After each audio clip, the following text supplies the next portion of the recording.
Good afternoon to our audience and our speakers, and the warmest of warm welcomes on this very cold winter's day in Brussels to this 2021 Amazon Academy event, enabling SMEs and European SMEs, small and medium-sized enterprises, for those of you who might not know, but I think you do, to thrive. My name is Katrina Sickle. I'm a broadcaster and a moderator, and I'm absolutely delighted to be navigating all of us through the next 70 minutes in the company of some fantastically eloquent speakers, from the policymaker to the business owner and a little bit in between. For the purposes of keeping to a beautifully strict timing, we're not going to be taking any questions from you during this event. However, we do encourage you to please make your voices heard on Twitter, #Amazon Academy at any time. Let's just set a little bit of context. What is the backdrop to today's discussions? Well, as you all know, we're knee-deep in the twin transition to a digital and sustainable economy. And within that transition, SMEs have their own particular journey. Now, it's a journey that they need to plot and navigate that has plenty of opportunities, but it ain't without its challenges too. Not least for those who are selling online outside their own countries. Now, let me just give you a few figures from Amazon as context. SMEs account for more than 50% of everything that Amazon sells in its online stores. And also, European SMEs sold more than 1.8 billion products and created more than 550,000 jobs in Europe to support these very businesses in 2020 alone. So today we're going to unpack some of the factors that impact SMEs in starting, developing, maintaining, expanding their business. Of course, we'll touch upon the impact of the pandemic in all of that. We'll have a look at the best kind of legislative framework that can support SMEs in their journey, and we'll also identify some of the tools and trainings that can also help boost their growth and success. And it ain't just about the big picture issues, because we are very delighted to be able to welcome some sellers who will tell their stories in the latter half of the event. So we're really going to hear what it's like on the ground. But before all that, back to the here and now. It's my great privilege to hand over to officially open this event, the floor to the Director of EU Public Policy at Amazon. His name is James Waterworth.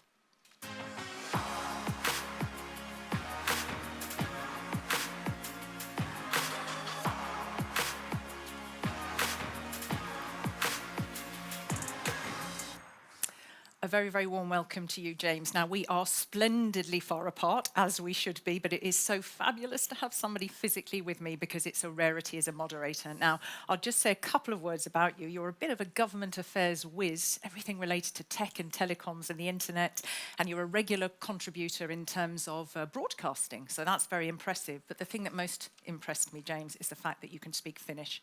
That's it. That's all I want to say for our audience. You're nodding there very sagely. I'm very impressed. But now I'd like to hand over the floor to you, please, to officially welcome these lovely people who are joining us today. Thank you so much. Thank you, Katrina, and thank you for welcoming me on the stage and for being with us here today. Ladies and gentlemen, distinguished guests, I'm delighted to be able to welcome you today to our 2021 Amazon Academy. I would have loved it even more if I could welcome you here in person this year, but the ongoing pandemic means we need to think safety first. So welcome to you all around Europe, whoever you are, wherever you are tuning in today. We have a fantastic lineup of speakers, eager to tell you about their ideas and about their businesses. Given that it's gift buying time of year for many, I hope you may even get some inspiration. Today we have contributions from small companies selling jewelry, leather products, ham, cosmetics, bikes, toys, and sangria. Did you even know you can sell sangria over the internet? In addition to gift ideas, I hope you'll get a sense of how these companies have grown their businesses through a combination of on and offline sales. This is the busiest time of year for retailers, so I really appreciate you being here instead of wrapping presents and packing boxes. And the reason that we're coming to you from Brussels is that we want to make sure that those with the task of building a European economy for the 21st century hear about the real-life experiences of these companies. And we want to discuss how we can help companies to grow, hire, and export faster and farther. With that in mind, we have contributions today from the Slovenian Minister of Digital Transformation, a fantastic panel from the European Parliament, the retail industry, and leading thinkers from the OECD and the Lisbon Council think tank, and of course, from Amazon. There's a twin transition taking place to a more digital and sustainable economy and society. The shock of the pandemic and rapid climate change has increased the urgency to deal with these. Today's discussions will give you a better understanding of how we are helping small businesses to digitize and what Amazon and small businesses using our service are doing to become CO2 neutral. Thanks for tuning in. I know you will find these discussions interesting and that next year we can enjoy a drink together. Finally, a call out to our guest sellers who were due to be here today to showcase their products on our Christmas market, but who unfortunately couldn't make it given the pandemic and the health situation. They are jewelry company Colorano Glass Art, makers of colorful glass jewelry, Italian leather company Perubi, part of our Made in Italy partnership with the Italian government, and Spanish ham company Montenevado, a company whose history goes back to the 19th century and famous for their lengthy, natural curing processes. Let's hear from them, and fingers crossed for next year. You can, of course, go out and check out their products this year, which can be delivered right to your door across Europe. A great example of European craftsmanship and the single market in action. To give you a flavor, here's a short video. Hello, we are Petra. and Heinrich from Colorado Glass Art in Germany, I design and make my own glass jewelry. which we proudly sell on Amazon Handmade for exactly 5 years now. We've chosen Amazon for our one-channel strategy due to its huge customer base, global reach, and its unique fulfillment by Amazon service, which makes it for us so much easier to run and grow our business. Have a great Amazon Academy. Hello everyone, I'm Fabian Gonzalez. I work for Montenevado. Montenevado is a family business located in Segovia, and we produce Spanish hams such as Berco or Serrano. The reason that we decided to introduce our hams on Amazon was to enlarge our customer database and also to expand our multi-channel strategy. So I hope that you have a great Amazon Academy and hope to see you next time. Thank you. Ciao a tutti, I'm Laura Quazzo, Customer Care Manager at Perubi. Perubi is an Italian brand that design, produce and sell fashionable leather bags and seal scarves. We choose to sell on Amazon, complementing our website and our pop-up store in Italy to show worldwide the quality of made in Italy products. I hope you enjoy the Amazon Academy and hope seeing you in person next time. Warm thanks to James for his opening remarks and for pinpointing some of those key themes and buzz topics that we will deal with in our event today, and for giving you a little bit more detail about the programme. And really warm thanks to those speakers that you heard there, those sellers. A shame they can't be with us, but I think what's fantastic about that short clip is just seeing the huge diversity of what they sell and their individual passion. And I don't think I've ever seen anybody come on screen with such splendid ham in hand. So we're going to hear more from the sellers a little bit later. But now we're going to stick a little bit more with the bigger picture. We have a pre-recorded message, and we're going to hear the perspective of the Slovenian presidency. Now, the Minister for Digital Transformation of the Republic of Slovenia, Mark Boris Andrijanic, has prepared a short message for us. It's a really nice one, so have a listen.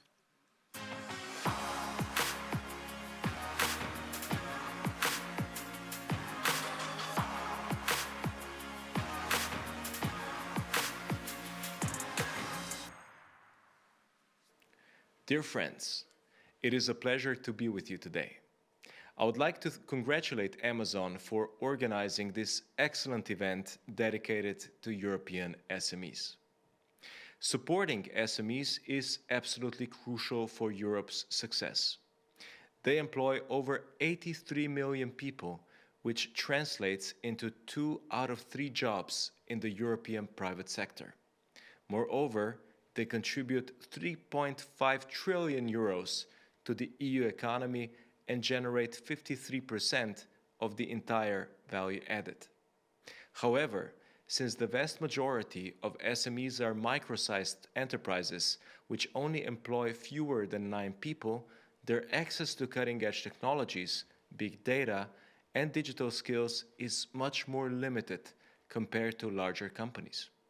Moreover, the share of ICT specialists employed by SMEs has been steadily declining since 2015. That is one of the reasons why the European Commission presented the new European Industrial Strategy in 2020.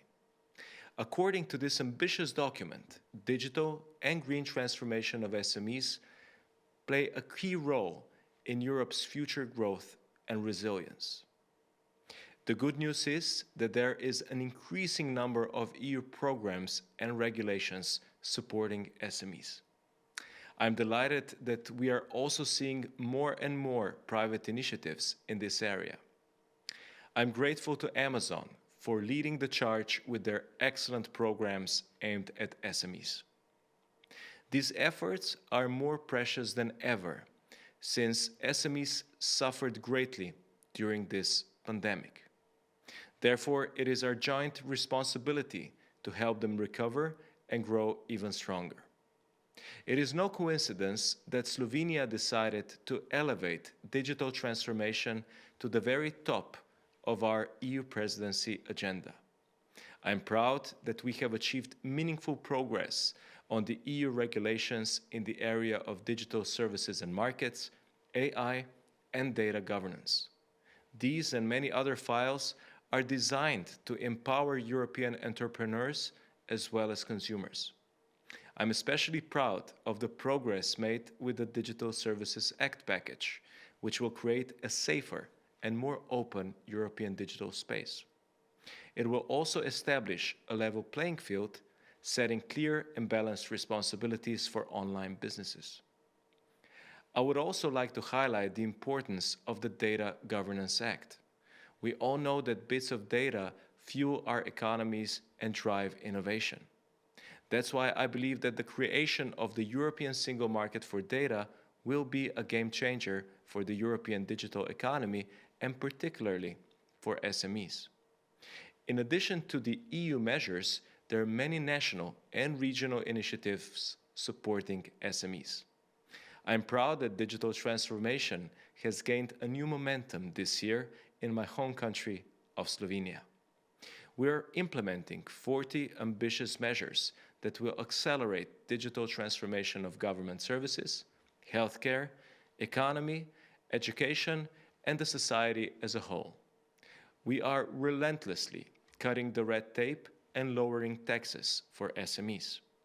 Next year, we will be launching the largest digital skilling program in our country's history, which will benefit SMEs as well as the elderly and other vulnerable groups. We will also be providing free courses in programming, robotics, AI, and entrepreneurship to the youth. Thanks to these and many other measures, Slovenia has gained 3 places on the latest European Digitalization Index.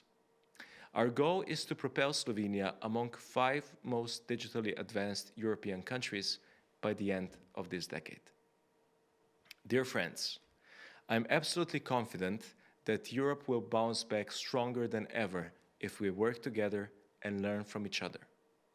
That is why today's event and the Amazon Academy are so important.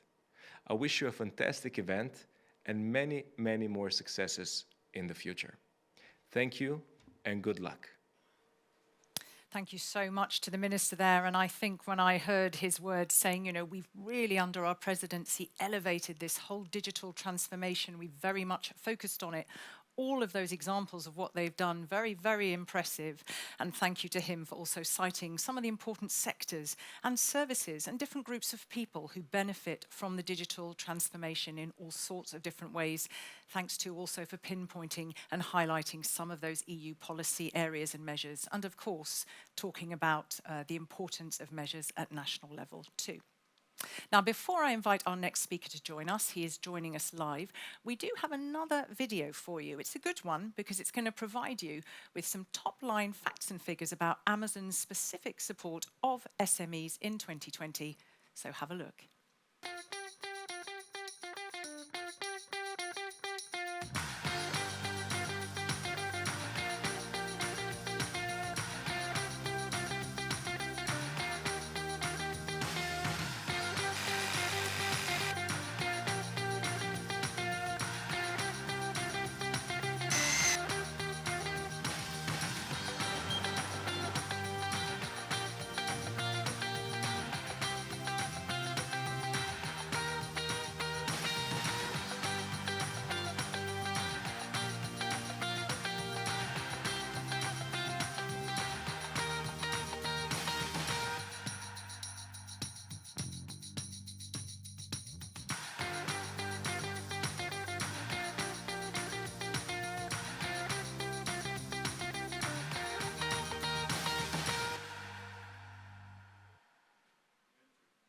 So, as I just said, our next speaker is joining us live but remotely. It's my pleasure to invite to come and be with me on screen Amazon VP of EU Seller Services, Xavier Flamand. Hello, Katrina. Pleased to meet you. Oh, hello. Thank you very much for having me here. Oh, absolute pleasure, and thank you. Now, I was going to say to you, can we have a fireside chat? Only we don't actually have the fireside, but never mind. It is winter, so I'm sticking with that, the fireside chat. You've done a tremendous amount of things, Xavier. You've been at McKinsey & Company, you were CEO of Fnac.com, and you joined Amazon in Paris in, I believe, 2011 and started in my favorite category, I have to say, which is books. And then you moved to the role of Director of Fulfillment. So you've got all of that experience helping small businesses to both store and ship their products. And you've been in your current role since the beginning of 2021. So wham, quite a time to actually be in this new position.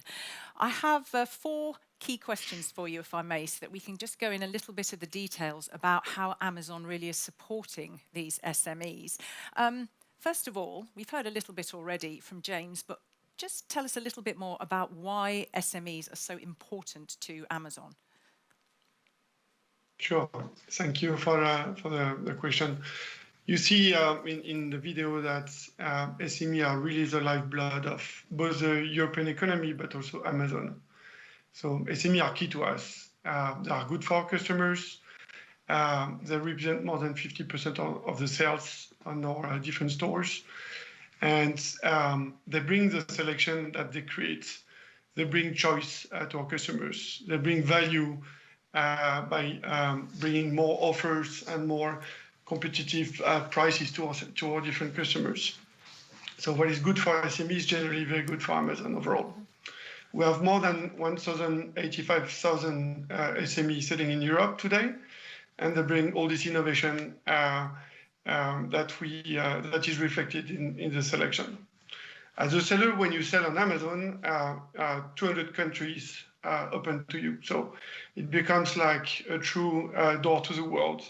And I said in one of the video, it enables medium, small businesses to export, and more than 12 billion worth of products got exported around the world from SMEs. But those SMEs are primarily very passionate about their products. And I think we're going to have an air d'antan later on the panel. And it's a typically great example of SMEs we see on our store. So an air d'antan is a French cosmetic brand created a few years ago from south of France, near Grasse. And they created body washes, hand care products, and using Amazon to sell across the EU and now selling in the US. This also helped them to go through the pandemic time, which was like a tough time for all SME businesses in the EU. Yeah. Thank you very much for that. I just had a delay while I came back to you. I thought you were going to speak further, but that's great. And you've raised some really important things there, particularly what I catch is that, well, they are very passionate, but they do offer choice, they do offer value to the customer. So they do obviously make Amazon Store look good. So it's critical that you have that excellent relationship and that you can help them to thrive. So in terms of that relationship and in terms of that kind of targeted support that you're offering them and that investment, can you just maybe elucidate a little bit more of what you are providing? Sure. So we invest a lot for SMEs, as you know, and we published some numbers around that. We provide everything a seller or a small business can need outside of developing their product and setting their prices. So we provide logistic, payments, return capabilities. We can help with VAT compliance, advertising. We provide tools to sellers to really manage their business, both in their home countries, but also abroad. And we also help sellers protect their intellectual property. And really the vision we have at Amazon is to take all the burden off the shoulders of our SMEs so that they can really focus on creating the products they like, they love to offer to our customers, and leverage our services to do the rest. Other good example is typically, I think Made in Italy has been mentioned in one of the videos earlier. It's also a good example of the things we do for SMEs, trying to really surface the unique selection, the style and tradition from Made in Italy products.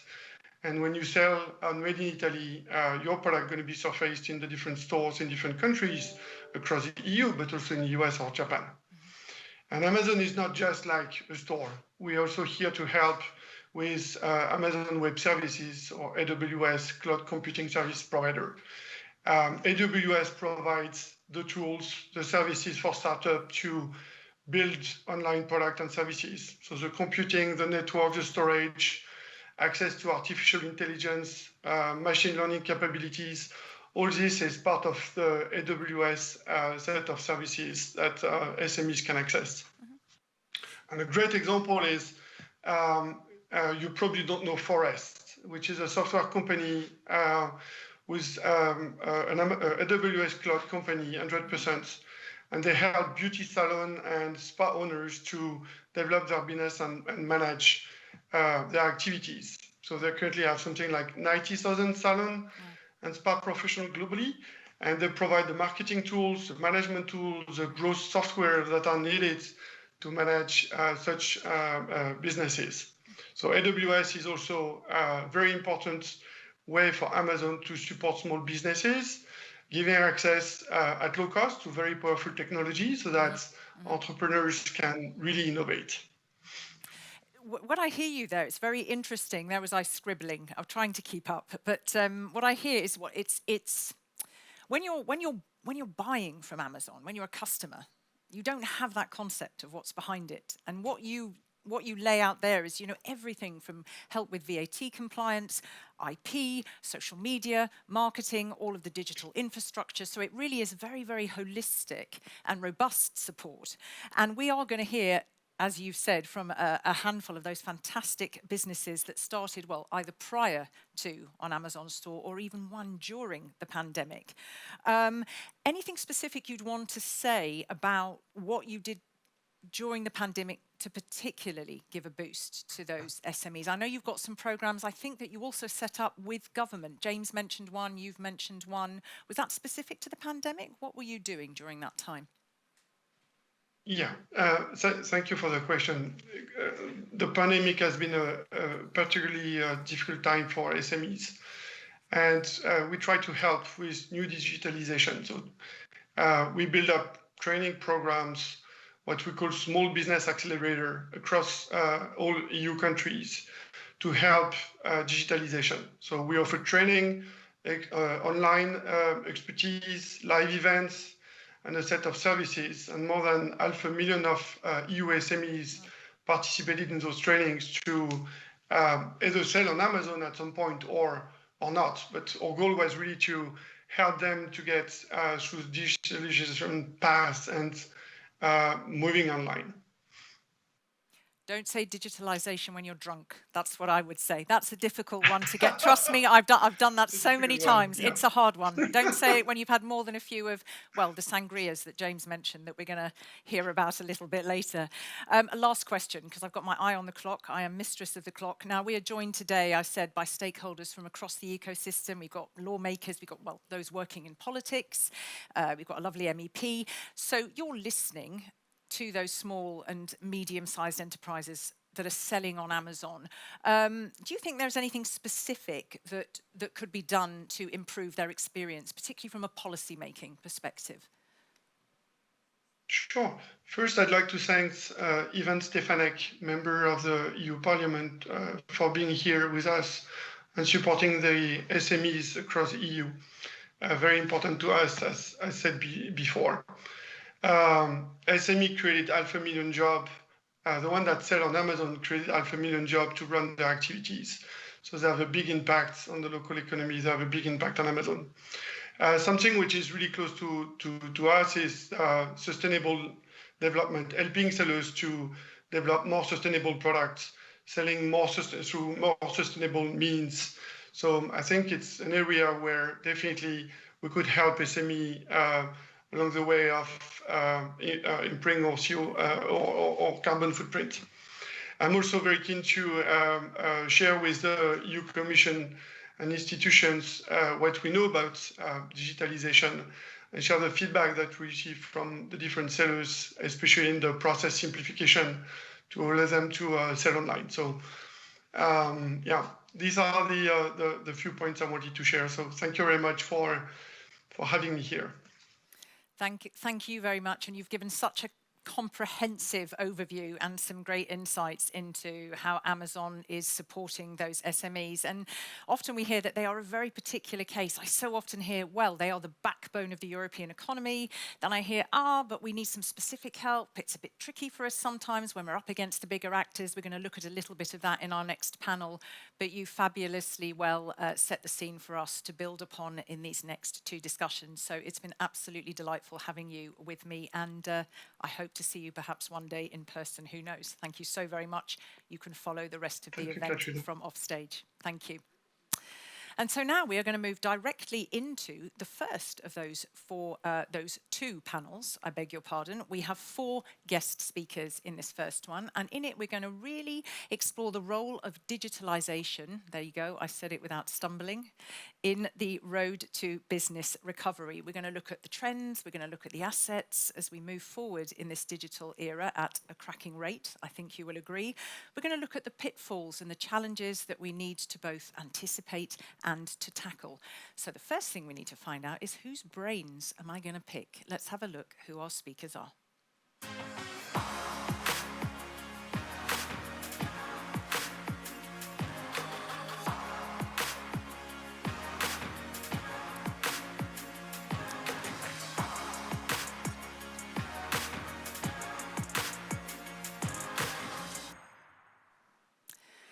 Well, we've got speakers. We've got one speaker who is here with me. Welcome, a very, very warm welcome to you, Antje. You are Antje Gerstein. You are MD for European Policy and Sustainability at the German Retail Federation. So you are literally, SMEs is your bread and butter. That's who you are speaking with every day.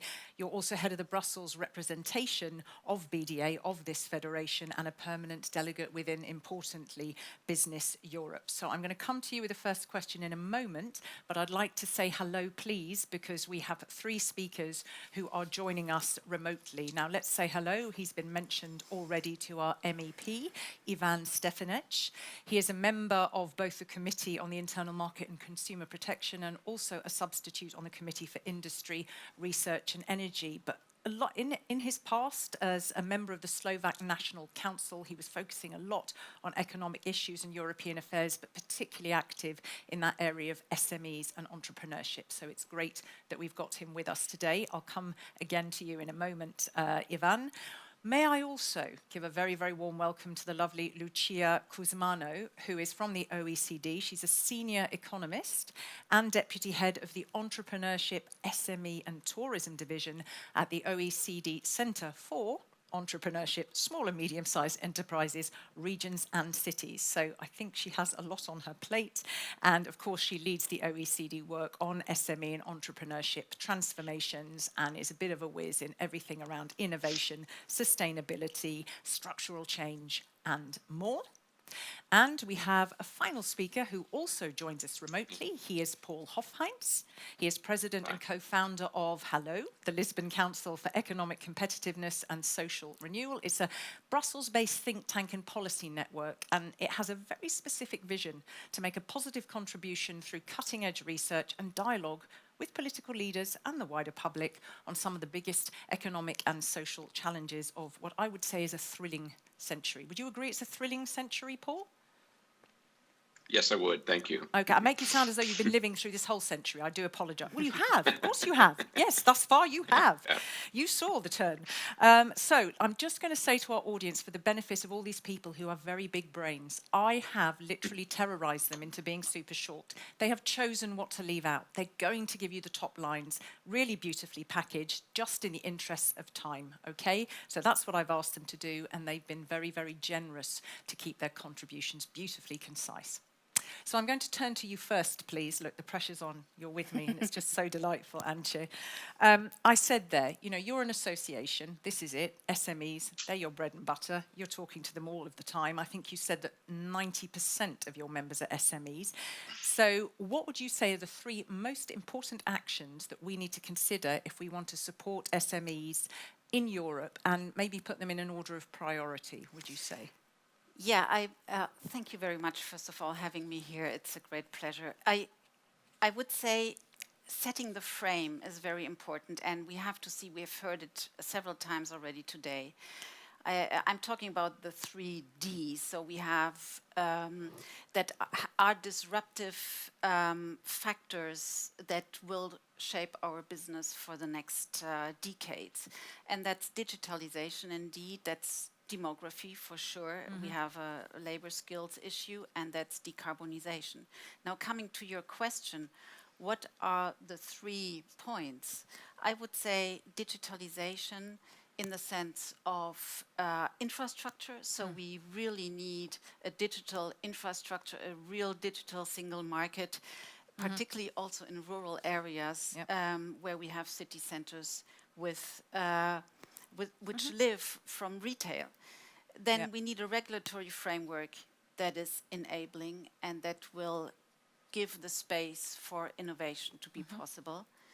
And we need, of course, public finances that are supporting, particularly at this time, after almost 2 years of a pandemic. Many of our retailers in Germany, they have suffered a lockdown of 6 months altogether, and they are really at the margin. So there are no reserves left, and they really need some additional support to be able to invest. Those would be my 3 points. And are those your 3 in order of priority? Or would you say, Kat, listen, if you ask me to wave a magic wand, I'd say give it all at once, please? Or yes, of course. But I think right now, at this moment of time, in the 4th wave of the pandemic, we will probably need the support of public finances in the first place. Okay, thank you very much. Let me turn, if I may now, to our MEP, and I'd like to ask you the same question. Did that resonate for you, Antje's answers there? What would you say the 3 priority actions that can really support SMEs across Europe? Yes, thank you very much for your kind invitation. I think the 3 priorities are very, very similar. Actually, we are at SME Europe, we realized 2 surveys among European SMEs about their more critical needs during pandemic, and the result is as follows. So first priority is to improve the access to finance. Secondly, still many SMEs, they face too high administrative costs. And thirdly, they need to improve quality of labor force. So that was the result of our survey. So regarding access to finance, we have to understand that SMEs have been heavily impacted by pandemic because they didn't have such big reserves as most large companies. So we have to address from short-term perspective the cash and access to capital, but also from long-term perspective, we have to build capital market union. In terms of bureaucracy, I think this is about digital communication with authorities. So this is again about digital solutions, which can save time and money. And about digital skills, this is also the point we have to understand much more nowadays, as all of us, we have moved to digital world. So if we have to improve quality of labor force, we have to invest much more into digital skills. So when I hear you've got those findings. We heard there from the Slovenian presidency some of the specific legislation, the packages, the measures that are coming from a European perspective. Let me ask, has Europe, do you think, really got its eye on the ball and in the right place to support SMEs in particular? Just for the briefest of answers, please. Thank you. Yes, the answer is yes, I think so. During pandemic, most European structural funds were directed to SMEs. So we, at the European Parliament, we do understand the importance of SMEs as the major employers in the European Union. So therefore, it is our priority to help SMEs, not only from basically from structural point of view, but also from legislative point of view. We have to think as SMEs, we have to help them also to simplify legislative environment, and they are the most important employees. So if we talk about European economic recovery, we have to talk firstly about the improvement of situation of SMEs. Thank you so much. And what I'm going to ask you to do after this panel, of course, we are hearing from some of those sellers. That's what we've promised. So do keep staying tuned, because I think that they've also got their perspective and might have some policy asks as well. But very, very interesting. Let me please hold that thought. I will come back to you, Ivan. I'm going to turn to Lucia, if I may, from the OECD, because you carry out some really interesting research with partners and you produce reports that really do show the temperature that you've taken of different SME experiences in different domains. So hearing what you've heard in terms of priority actions, can you just package up those findings and based upon it pinpoint the actions that you would say, some that you've heard, somewhere you might say, actually, Kat, for me, this is a priority action and I haven't heard that yet? Yeah, I think what we heard is very much in line also with the priorities that the OECD has been highlighting very much based on the evidence of the structural gaps that exist for SME uptake of digital tools in the EU. Connectivity, addressing the knowledge and skill gap, the access to strategic resources, including diverse financing instruments. Here, maybe I would add that it's important to go beyond the usual debt channels, because one risk that we see with the pandemic is that many SMEs will come out of this crisis with increased debt, just at the moment when they need to invest a lot in digital and in sustainability in the twin transition. But maybe an element I can add to the debate is that by going structural, it is also extremely important to go granular. What do I mean? We have seen in the OECD analysis and data a giant leap in access to digitalization by SMEs during the crisis. And this was out of their own initiative, of resilience, of government programs, of the many programs also that the private sector put in place. And we heard some examples earlier about what Amazon did during the crisis. But then if we look into the SME population, the picture is very diverse. If we look at the aggregate, up to 50% of SMEs have increased the use of digital tools. If, however, we look into micro enterprises and self-entrepreneurs, there the share goes down to 30%. That means that there is still a huge share of the small business population that is lagging behind. And so addressing these widening gaps is of the essence for productivity, innovation, but also social cohesion and job creation. Yeah. Thank you. And two very, very, very good points, of course, that you make at the end there in terms of social cohesion and job creation. And very interesting also and important, I think, that you're very clear. When we talk about SMEs, they're extremely diverse You know, we're not just talking about a homogeneous lump. There is a real diversity and a real diversity of both skills and opinions and where they are at in terms of the demands of this twin transition. So I'll come back to you again, Lucia. I'm going to move. You can see I have been called before a Hurricane Katrina, everybody, and I guess that is my job today. I'm going to turn to Paul, and let's just keep focusing on how SMEs are navigating these twin pillars of this transition. And we just heard the words there, granular, the need for some, you know, really looking at things and the support in a granular way. So Paul, your think tank has carried out some research, and it's produced something really interesting, an index which compares member states' progress and results in specific areas, which are, of course, the areas that we're discussing today. Could you just briefly share the top lines of the index and the results that you've uncovered? I think it's very interesting. And interesting to see where Slovenia sits, because we heard there from the Minister of this digital journey they've been on. I think you have some slides, do you not? Well, I do, but if you don't mind, I'd like to start by just speaking directly to you and to all of the viewers here today. And first of all, thanking the friends and colleagues at Amazon for this excellent symposium. Look, before we get down to the granular, I wanted to just repeat the big picture here, because there's no way to understand the micro without understanding the macro. And the macro in this particular instance is, in Europe, we have 22 million small and medium-sized enterprises. That means two things, depending on how you look at it. They're either part of the problem, which I don't think they are, or they are part of the solution, which I do think they are. And what I'm trying to say is there is no way that Europe reaches its digital goals and its green goals without bringing the SMEs along. That's why we embarked on this study, is because we think that it needs to be measured at that particular level. Now, what do we find? You can just skip ahead, by the way, to my third slide, because I'm going to talk about some things that aren't in this presentation. We see a lot of enormous disparities. Lucia spoke very well to the progress that's been made in the pandemic, but we find that it's very uneven. On digital Europe, for example, we have a goal in the famous Digital Compass of 75% access to cloud computing. But we find that in Finland, they're on target. They've reached that. But in Bulgaria, it's only 10%.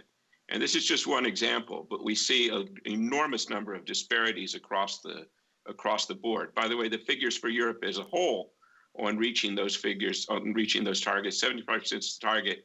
We find only 35% is the EU average. So we have to roughly double over the next, 9 years in order to reach the goals that the European Commission has set. On green, we see similar disparities. The EU, of course, has enormously ambitious targets here, net zero emissions by 2050. And we have 55% of 1990 levels by 2030. We find that in some places, for example, Portugal, they're coming along pretty well. And by the way, that result surprised us. If you look at things like the SMEs that report their recycling, they're conserving natural resources, Portugal comes out pretty well at number one. If you look at a country like places where they measure the environmental impact of products, in Denmark, 76% of the SMEs do that. In Lithuania, at the bottom of the list, it's only 21%. If you ask, have you taken steps to reduce natural resource consumption? Germany, doing fantastically well. 71% of the SMEs there have done it. In Italy, it's only 17%. And by the way, the EU average is 52%. And let me use this moment to point out that our index has 3 pillars, actually, the twin transition, green and digital, but also SME competitiveness. Because let's not forget, we're asking an enormous amount of our SMEs, not just to deliver on green, not just to deliver on digital, but to create jobs and do the job that's most important to them. And I can hear you getting antsy, Katrina, so I'll stop there. Antsy next to Antje. I'm not getting antsy. Do you know what, Paul? I need to have you around a dinner table with me and just pick your considerable brain. Just before I move to Antje, because we have 10 minutes and I have a second round of questions, I just want to say something. Simple question put to you. You know, we hear about, we've got the policy side of things, both at EU and national level. We hear about the big private actors. We've heard about the importance of that. Here we are at an Amazon Academy event. When you look at that index and you see the comparisons, I often hear at all sorts of events that the beauty of Europe is in being able to look outside your own country, try and replicate, try and adopt and adapt the measures, the creativity in another member state. Now, do you have that feeling too, or is that just a sort of a pipe dream? Or do you think that's happening? Well, no, for sure. And I think you've just expressed the spirit in which this study is conducted, of course. Some people call this naming and shaming. We're not doing that at all. Everyone has something they can learn from an index like this, including Ireland, which comes out at number 1. But there are areas that they can improve. Yeah. Look, I wanted to just say briefly about digital technology, something that's quite often overlooked. It changes the way we communicate, and it changes the way we talk to each other. This meeting, this event is a perfect example of that. And my message to the SMEs here today would be, stay involved, use channels like this. Tell us about your problems, tell us about your concerns. Let's create a cycle where we iterate, because there's an enormous amount of policy attention on you right now. Everyone wants to do well by you. We need to hear from you concretely, not in ideological terms, but let's just start a dialogue where we can make the environment better. Thank you very much. Thank you so much. And again, that is an enormous topic that we could undertake with a few bottles of Saint-Emilion. But beautiful point made. I'm going to turn back to Antje, if I may. So we hear there the passion. We hear that SMEs have some specific challenges, they have specific obstacles, whether they're regulatory, whether there is this demand for simplification, you've got country by country VAT registration. Policy, I think we heard it often focuses on funding or the digital transition per se. What do you see in terms of where the policy focus is? Do you think it's the best approach? What would you, again, if you could wave a magic wand, where do you think it needs to focus? Well, if I had a magic wand, I would ask the policymakers to draft legislation that is fit for all. You know, I think it's really an issue that we need to ask for particular SME provisions or opening clauses or what have you. And it would be my wish that we find an approach to legislation that is just working for all equally.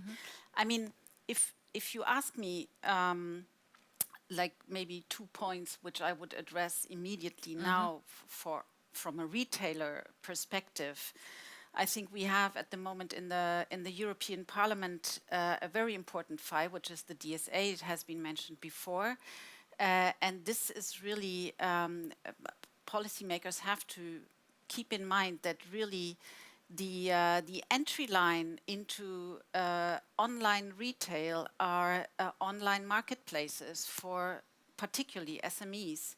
Yeah. So my plea would be, please don't put the threshold too high for those platforms, and allow them to raise and to exist with not too much regulatory burden.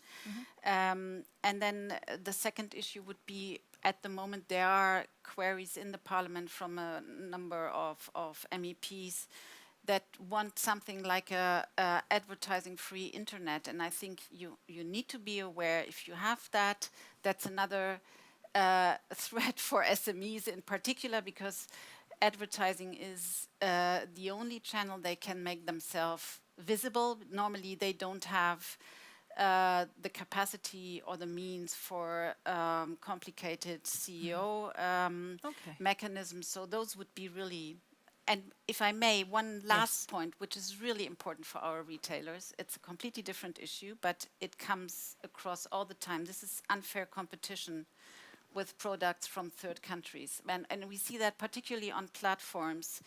Those are floating the markets. They come, of course, particularly from China. They don't comply with product safety standards here in the EU. They come without VAT. They come. They are fake brands, and all the regulation is in place. This is an enforcement issue. So that would be really something we would like to also address to policymakers. Thank you. I love it, because we could have had this fireside chat, but you are so passionate. I think you're directing it specifically out there at the policymakers, which is actually the right thing to do.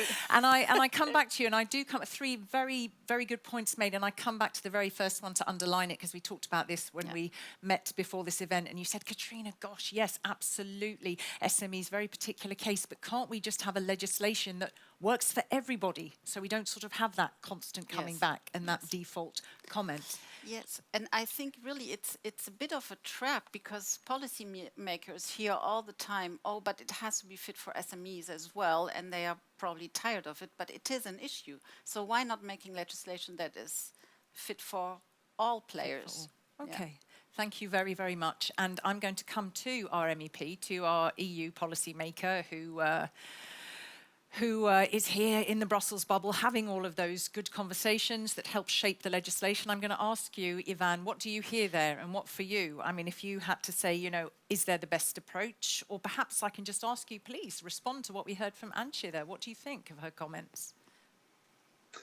Well, I agree with her, definitely, and particularly at our Internal Market Committee, we just deal with digital legislation, with Digital Markets Act and Digital Services Act, and it is very, very important that it will be good legislation for the whole environment, but particularly for SMEs. I'm absolutely sure that, for example, in terms of targeted advertising, there should be the place for SMEs, because very often this is only one way for them how to be known in their environment. So those are the issues which are addressed now on the European Parliament level, and I do believe that there will be good result for digital environment, because I think there are three major issues which we have to address in digital world, not only for SMEs. First one is really to have and to improve digital infrastructure. Secondly, to improve digital skills, and thirdly, to have the appropriate digital legislation. And therefore, we are working now on the SNDMA in order to improve the standards for digital world on our single market. Okay, thank you so very, very much. And I'm going to just remind our audience, because it's such an interesting discussion and we're trying to keep it really punchy for you, I will just go a bit longer, but you must not go away, because even if we finish in 75 minutes, please do stay with us, because you're going to hear from some fantastic sellers. Thank you very much, Ivan, for your strong points made there, and very interesting everything that's coming up with the DSA in particular, and the challenges around governments, not least in the realms of AI as well.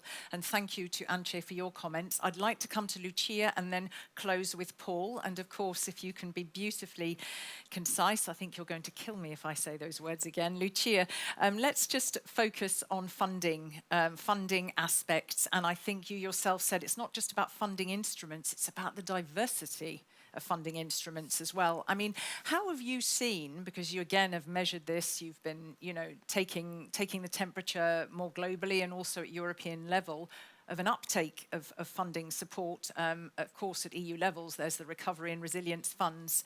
What have you been seeing there?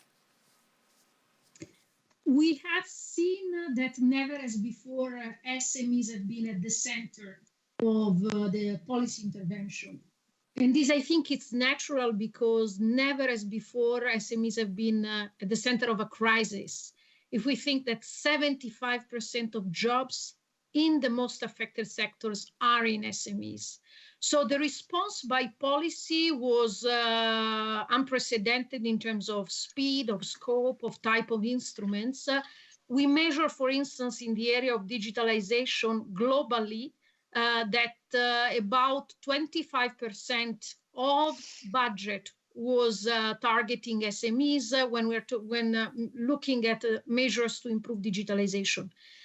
This was in the emergency. In the recovery, we see a different focus, and that's inevitable because they are longer-term measures. So less of dedicated resources for SME, 8%, down from 23%, but more structural measures from which SMEs can also benefit, from infrastructure to horizontal measures to improve skills and the development of funds for innovation, for instance. And yet we think that some attention is needed on the type of targeted support that many SMEs will need, because if on the one hand, the offer of instruments, also financial instruments from policymakers, has expanded a lot, we see that demand from some sector of the SME population is still lagging behind. Okay. Somehow there is still for many the problem of understanding how to incorporate those digital instruments in their business model. So the lack of knowledge, of understanding, awareness, and skills. Yeah. And this is, I think, where it's essential that all actors of the ecosystem come together, not only SMEs, not only policymakers, but business association, specialized SMEs offering services, and large enterprises offering services and products to SMEs.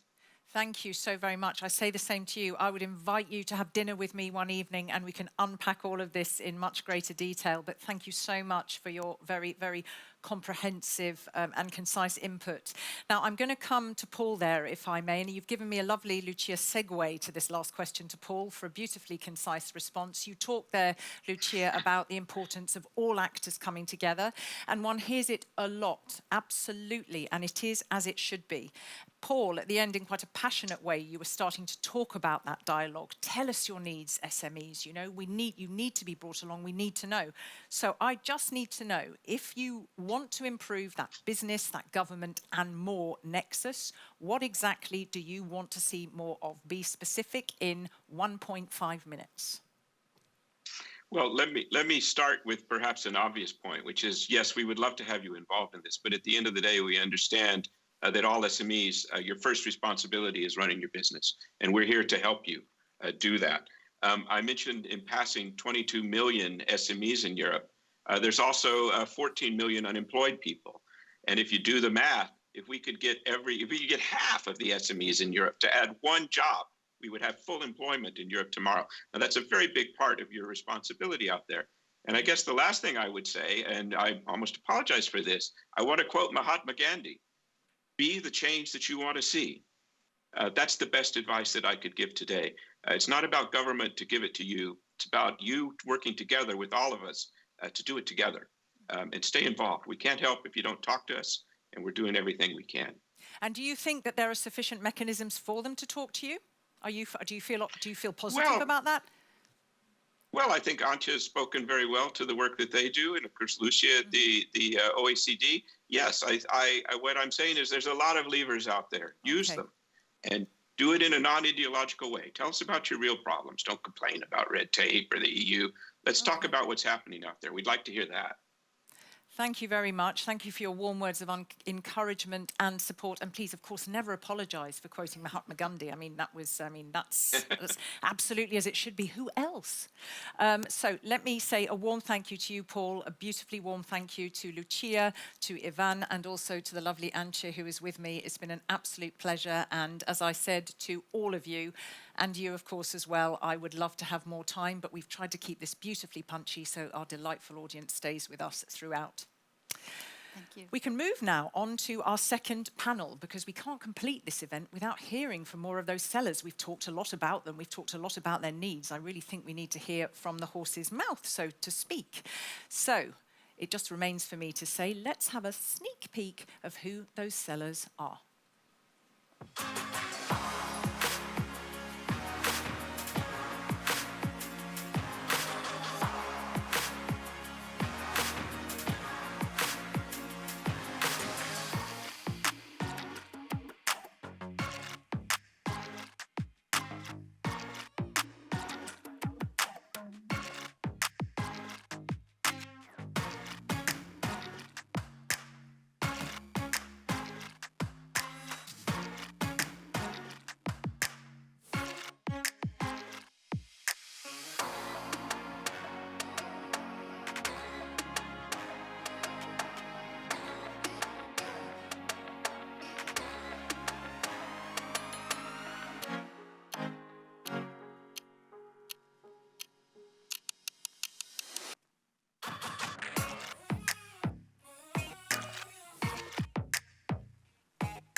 And so we have a beautifully diverse lineup. 4 speakers. I have 2 with me here on stage and 2 are joining us remotely. Stay with us. I've got 16, 17 minutes with these fabulous people. And then I promise you, you can go and celebrate your evening with a nice drink or some Belgian chocolate or wherever you are and whatever takes your fancy. So who do I have with me on stage? I have closest to me, Richard Badal. He is the CEO of Pentagon Sports.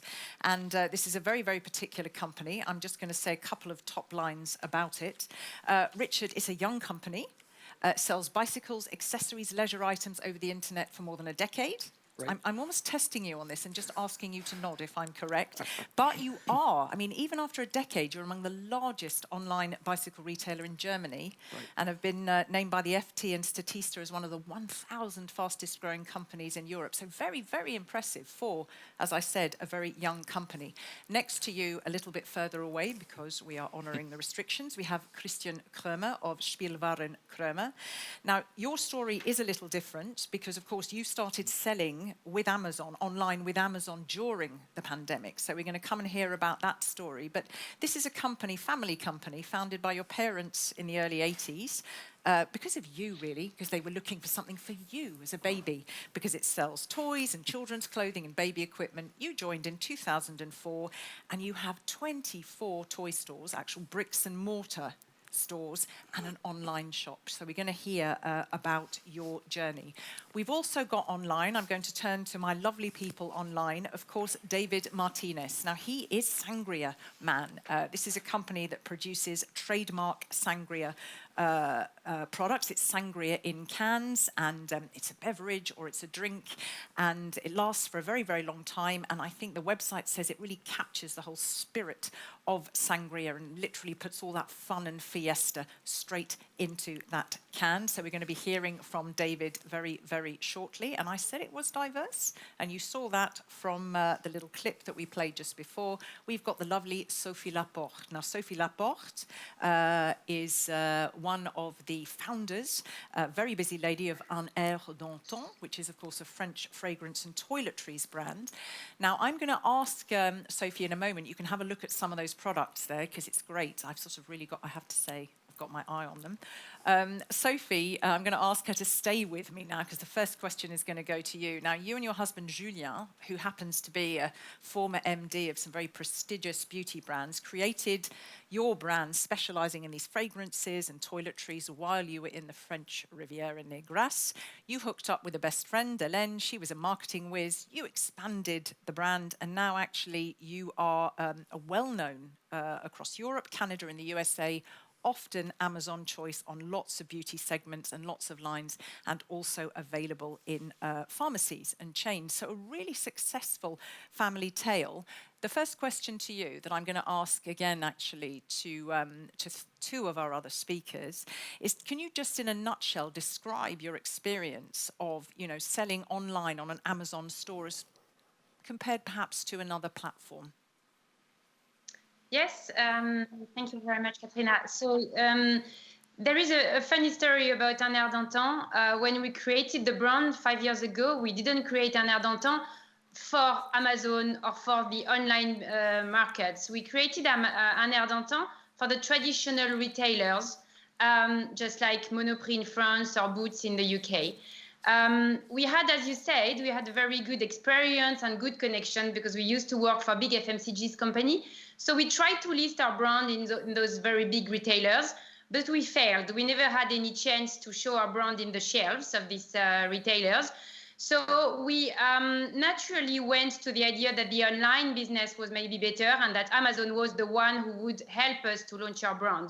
Why? Because this is exactly because when we tried to list it in those retailers, we understood that the buyer, the person who is buying the brand and who is in charge of selecting the brands that will be shown in a store, doesn't exist on Amazon. When you launch your brand on Amazon, you're the one deciding that you will show your brand to millions of potential new clients. So the fact that this buyer is not there was a very, very a big strength for us, as we were the one deciding that we would launch our brand, that we would go to our new clients, and the way we would do it as well. The second main and very key point of selling on Amazon was traveling. We could launch our brand in 5 countries in 3 months. Can you imagine, for such a small company like Air Dantan, we were 3, as you said. We had no resources, no cash, and in 3 months, we could go to Spain, Italy, Germany, France, and United Kingdom. It would take ages for such a small team like ours to try to list our product in regular channels. Okay. Thank you. Okay. Yeah. Just a last point. Go ahead. I'm just going to ask you to round off. The point was very, very important, logistics. We were experts of marketing and we were passionate about that marketing, but we didn't know nothing about logistics. And the first year I remember, it was in November, just before Christmas, we started to have like a growth, like sales accelerating with about 20 to 25 orders per day. 2 weeks before Christmas, we had about 250 orders per day. We had to fulfill them by ourselves. The office was full of packages, full of boxes. We understood that we were not good at that. And we decided to give our fulfillment to Amazon Logistics with this FBA program. And this was, I think, the last point that really helped us to launch the brand very quickly and in a cost-saving way for us.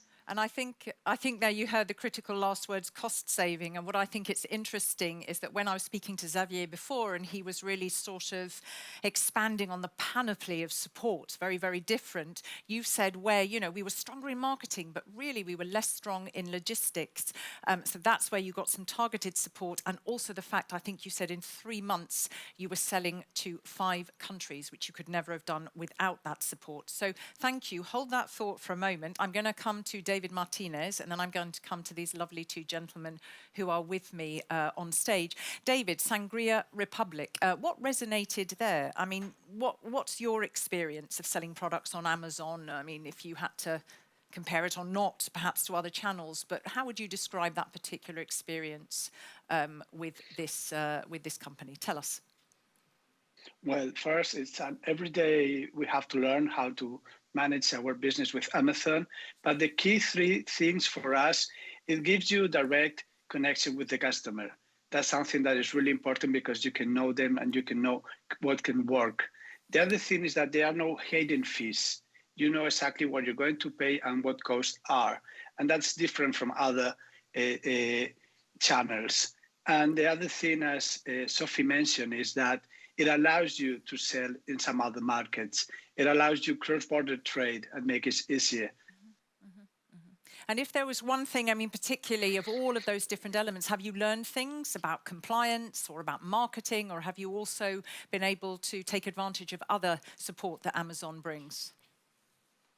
Sure. I was trying to be concise, but the truth is that you're learning everything with them. Okay. Thank you. You are. I salute you and I thank you for being so concise. I think that James, who's off stage here listening, is probably very happy at what you said, which is you learn everything with them. So I'm going to turn now to you, to our CEO of Pentagon Sports. So here we are, your young, dynamic company. You yourself are young and dynamic, may I say. So let me ask you exactly the same question. Does that resonate, what you heard there from your fellow sellers? How would you describe your experience? Definitely. When we started, we had a warehouse, but we didn't have any facilities to like shops or something to sell it. So we were marketplace sellers, and through the reach or the knowledge of Amazon and the awareness from the customers, we grow so much and so quick in this short time. Also, like my pre-speakers told, you could expand and scale your products in other countries like Spain, France, Italy. So we grow within a short time, very large, and the cost, like Daniel said, is it's scalable as well. You always know what your scale will be and what the cost will be for this as well. Thank you very much. Thank you. And let me just hear from you. So Christian, as I said, yours is a bit of a different way of going about things because you've got all of these bricks and mortar stores, there was an online shop, and now there's Amazon. So if you had to first start off by sharing with us, you know, one or two of perhaps the biggest challenges of starting sort of much more broadly an e-commerce business during the pandemic, what were they and how did you overcome them? Well, the biggest challenge was to offer more than 6,000 toys on such a way on multiple platforms without generate any oversales. Okay. The AP interface from Amazon helped us a lot. Without this, it would not have been possible. And then we wanted to sell across Europe as soon as possible, and that's nowhere easier than on Amazon. Okay, so that seems to really be a theme, this really the expansion, the rapid expansion, the selling across Europe.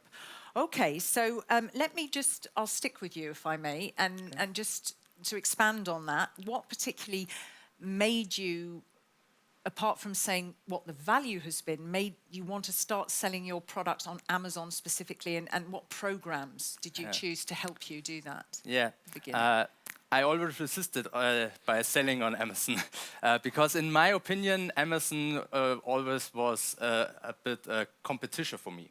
So, and then on the day last year, and when we had to close all our stores because of the lockdown, my new accounts manager called me again and he asked me, do you want to sell on Amazon so far? And then I thought, okay, let's do it. Okay. And this was my reason, because I'm on now seller on Amazon. And I think when the pandemic hit? No. Yeah, no. No.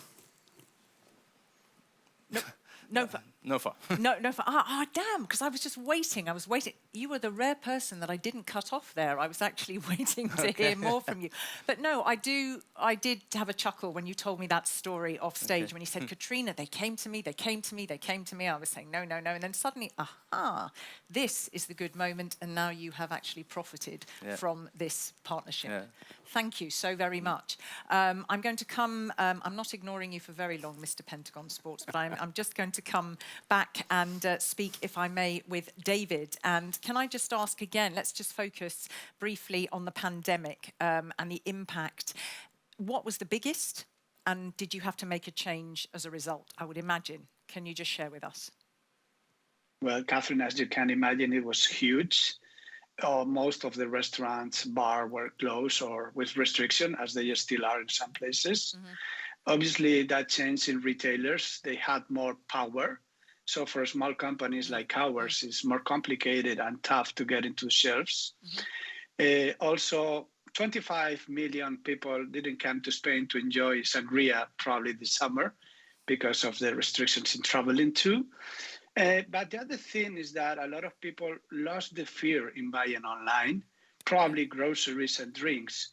And that was a good opportunity for us. And that's why being part of Amazon, being part of the Amazon Launchpad program was really helpful because it allowed us to offer our refreshing sangrias to most of our customers. I love that. I love the way that you said the words refreshing sangrias there, because I would not think about sangrias in any other way. Thank you so much. I'm going to come with a last quick question in a moment, but I'd like to hear, let's compare with Sophie, if I may, and hear from you the biggest impact of the pandemic. There were presumably lots. There was positive aspects, as we see here. There was a catalyst for different kinds of activities, different partnerships, as we've heard. What changes did you make in response to a particular challenge that the pandemic brought? So yes, for us as well, the pandemic was huge. It was, in our case, it was a real boost as we were selling essential goods. We were selling soaps, shower gels, hand creams. Everybody needed soaps and hand creams. We were even sending lots of product to the hospitals at that time. So obviously, the sales were very high and the turnover was multiplied by 3 in 2 days. So we had to face it. I mean, that was a very good thing for our sales, but we didn't have the inventory for that. We were not ready. We were still a very young and small company. So we had our first stock out situation at that time. And it's allowed us to learn to monitor in a better way the supply chain, which is key when you want to scale your business. This was also the first time where we worked as a worker in our own company. All the warehouses were closed. Our warehouse is hiring people with disabilities, and they were protected because they were very fragile during the COVID. So we had to work to do the work of our workers.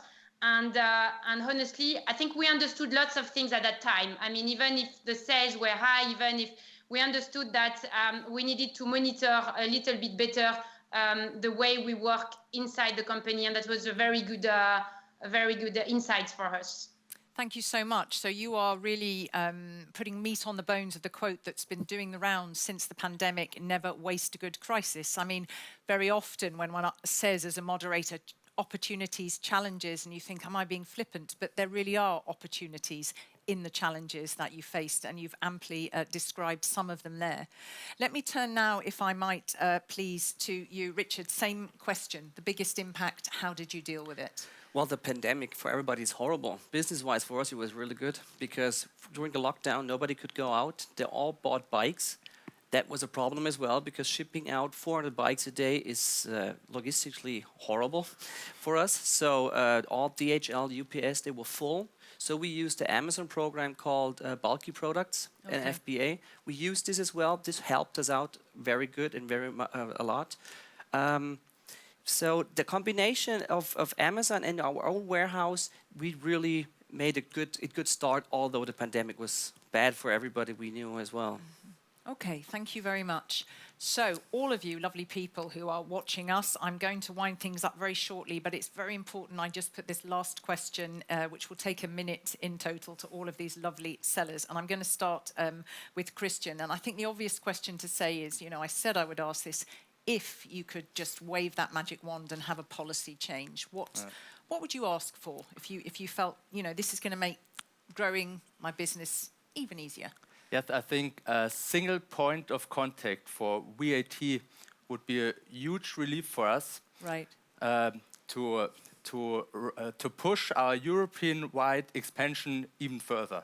Okay. Thank you very much. And can I come to you, Mr. Bicycle Man? Yes, same like Christian said. If the marketplaces would be responsible for the VAT, we could cross-sell through Europe very easy and use all the FBA and Pan-Europe programs Amazon has. So the VAT is one of the biggest struggles we have. Okay. Okay. Do you think that's shared? Do you know other small business? Definitely. Yeah. We talk a lot absolutely. and everybody says the same. Okay. Thank you so very much. Let me come to David. What about you? What would you say? You know, this is what I would ask for, Kat, for a policy change. Well, I have something, I agree with them, but also because I'm an alcoholic company, I have some other issues. In our case, every time we try to sell business to business in Europe, we need to fulfill an excise movement program. It's a statistical thing that they request us. It's not taxes. And the problem is that if you don't own the warehouse, we share a warehouse as a small company we are not able to do that. Okay. So due to that, for us, it's easy to sell outside Europe. Okay. So all of these issues are sort of regulatory, there's simplification, they're all of these things. They're putting, again, I've used that phrase already, meat on the bones of some of the bigger picture challenges that the speakers in the previous panel brought to the fore. I'm going to end with you, if I may, Sophie. So there you go. You've got your magic wand. You'd like to ask for a policy change. What would it be? Yeah, I would say as well that the VAT is a real issue for many small sellers and small companies. And especially in our case, I think it's going better. Amazon is now collecting for us. So it's a bit easier for us every day. But still, for some topics like reclaiming VAT credits, I mean, it's a bit particular, but it's still very difficult. It can take months. And when you have a VAT credit, it means cash for a company. And managing your cash flow is not easy. It's key. So if we could facilitate it, it would be much easier for us and much more cost effective as well on a day-to-day life for a small company. Thank you. Thank you so very much. And may I say a warm thank you to both you and David for taking the time, because you are so busy, genuinely, to be with us and share your experience today and your thoughts and ideas. And thank you to you two gentlemen. Thank you for coming here and being with me, albeit at a distance. I really, really appreciate it. And thank you so much to all of you lovely people who have stayed with us, even though we've just gone a little bit over time. I did warn you, but we've had such fabulous speakers that it's been very, very hard to do it in even more of a whistle-stop tour than it was. So they've been fabulous, really, for distilling in such a short time the contents of their considerable brains and expertise. I would like to give a warm, warm thank you to the organising team at Amazon who have put the speakers and the content and the technical guys and ladies together at what is one of the busiest and full-on times of the year. I'm going to do a big shout out to Herminie de Beauregard, because she's juggling a lot and she's done magnificently, and colleagues in Germany and Luxembourg too. Thank you to the technical team. We've got them here. You can't see them, but it looks easy, doesn't it, what you're watching? Eyes up, DB Production. They've kept the lights on and things rolling really smoothly throughout. And of course, a big thank you to you, our audience. Why? Because you are demanded at so many virtual and hybrid events, but you chose this one. And for that, genuinely, we are very, very grateful. I'm not going to do much of a wrap up. I'm just going to say, because I think the points were made time and time again, what's been particularly interesting for me, as I said, is to find out what's going on behind the scenes at Amazon. You kind of don't know about it. You take it for granted. And I think what's been fabulously interesting is meeting all of these different personalities who run such diverse businesses with passion, with expertise, with flair. They've got very specific asks about how they can enhance their businesses, and hearing from the other side all of those different stakeholders in the ecosystem who really do want to help those businesses to improve and grow. So that's been a privilege for me to be a part of that just for this, 1 hour and 20 minutes. On that note, don't forget to share what you think. #Amazon Academy. Perhaps next time you'll all be able to meet face to face. In the meantime, stay safe, have a beautiful end of year season, and I wish you the best of luck in your ongoing endeavours. That's me, Katrina Sickle from Brussels, wishing you all a very good evening.